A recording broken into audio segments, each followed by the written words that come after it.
சிவலிங்களை கொல்லாமல் போகாது.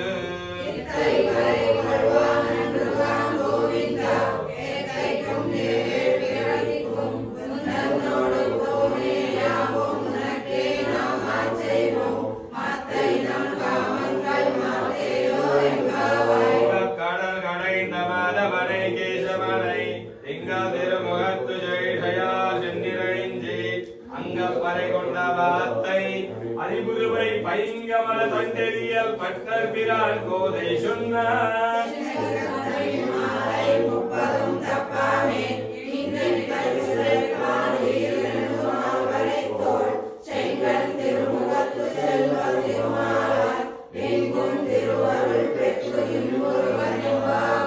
கடல் கடைந்த மாதவனை கேசவனை திங்கள் திருமுகத்து ஜெய்ஷயார் நிறைஞ்சி அங்கப்பறை கொண்ட வார்த்தை அரி புதுவை பைங்கமல தண்டெறியல் பட்டர் பிரான் கோதை சொன்னார்.